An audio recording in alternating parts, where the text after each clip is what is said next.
Okay, so we've all heard that a greasy burger can be bad for our heart, right? But what if it's also, I don't know, clouding our minds? Today, we're going to unpack some really fascinating and honestly startling new science that connects the food on your plate directly to how you feel in your head. And this really is the big question. It might sound a little over the top, but there's a growing mountain of research that suggests the answer is a pretty solid yes. And you know what?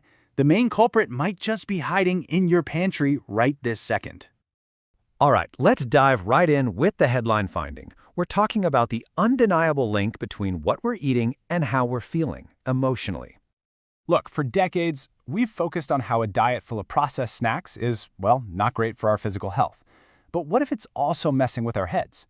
New research is pointing to this really powerful connection between our mental well-being and a very specific type of food that, let's be honest, has become a huge part of the modern diet.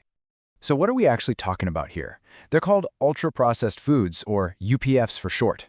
And we're not just talking about a little added sugar. No, these are industrial formulations, things that are literally engineered to be irresistible.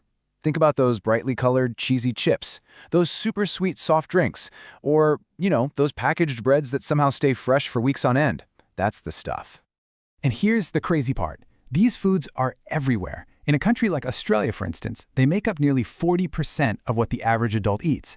Just let that sink in for a second. That means for every 10 bites of food, 4 of them could be these ultra-processed products. This isn't some niche problem. It's a huge part of how most of us eat now.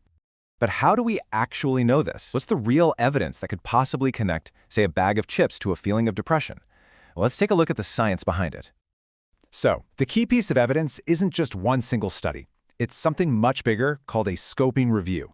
The best way to think about it is like a lead detective who doesn't just look at one piece of evidence, but instead gathers everything from every related case to see the big picture.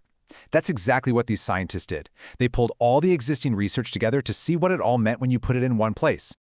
And we're not talking about just a few studies either. They sifted through a whopping 123 different pieces of research. That is a massive amount of data, which, gives their findings some pretty serious weight. And what they found was this incredibly clear and honestly troubling pattern. It's what scientists call a dose-dependent relationship. What does that mean in plain English? It means the more of this ultra-processed stuff people ate, the higher their risk was for depressive symptoms. It wasn't just a simple on or off switch. It was more like a sliding scale of risk that was directly tied to their diet. Okay, so we've got the what.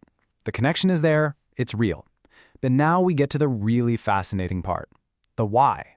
I mean, how on earth could a fizzy drink or a packaged cookie actually physically change the way your brain functions? Well, it all starts with this one critical fact. Your brain is about 60% fat. And that fat isn't just taking up space. It is the single most important building material your brain has. Healthy fats, these lipids, are absolutely essential for the physical structure of your brain cells and for making sure they can all talk to each other properly. Think of it like you're building a house. The healthy fats you get from Whole Foods, those are like strong, high-quality bricks. They build sturdy, reliable brain cells.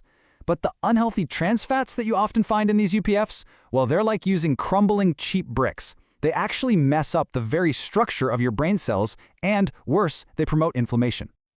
And the consequences of building with those bad bricks? They're serious. We're talking about a brain that's literally inflamed. We're talking about oxidative stress. We're talking about a chemical imbalance that can completely disrupt important feel-good neurotransmitters like serotonin and dopamine. The theory is that these ultra-processed foods are physically hijacking your brain's entire operating system. Okay, so before we all rush off and throw out everything in our cupboards, it's really important to take a breath. Good science always looks at its own limits, so we need to understand the nuances here. This is probably the single most important thing to remember. What these studies show is a powerful link, a correlation, but that's not the same as causation. You've probably heard the classic example. Ice cream sales and shark attacks both go up in the summer. But that doesn't mean eating ice cream causes shark attacks, right? It's the same idea. We can't say for 100% certain that UPFs cause depression, just that they are very, very strongly linked. And there are a few other things to keep in mind too. For one, different studies sometimes classify foods in different ways. A lot of the data also relies on people just remembering what they ate, and let's face it, our memories aren't always perfect. And finally, While animal studies give us some amazing clues, what happens in a mouse brain doesn't always translate perfectly to a human one. So, where does all this leave you and me? Does this mean you have to throw out everything you enjoy eating? Absolutely not. Let's talk about some simple, practical things you can actually do to look after your brain. You know, the goal here isn't to make anyone feel guilty about eating a cookie. It's all about empowering you with this knowledge. This isn't about chasing some kind of perfect diet that just sets you up for failure. It's simply about making conscious choices that can help nourish your brain so you can feel your best. And you can start with just a few simple shifts. First, just try to bring more whole foods into your life. You know, things your great-grandma would have recognized as actual food. Second, think swap, not stop. Instead of those processed chips, maybe try a handful of crunchy nuts. And third, try a little experiment. Maybe just for 1 week, switch out your daily soda for sparkling water with a bit of lemon. You might be really surprised by how much better you feel. It's these small changes that can have a huge impact over time. So as we wrap this up, it's pretty clear that the food we eat does so much more than just fuel our bodies. It literally feeds our minds. And that leaves us with a really powerful question to think about.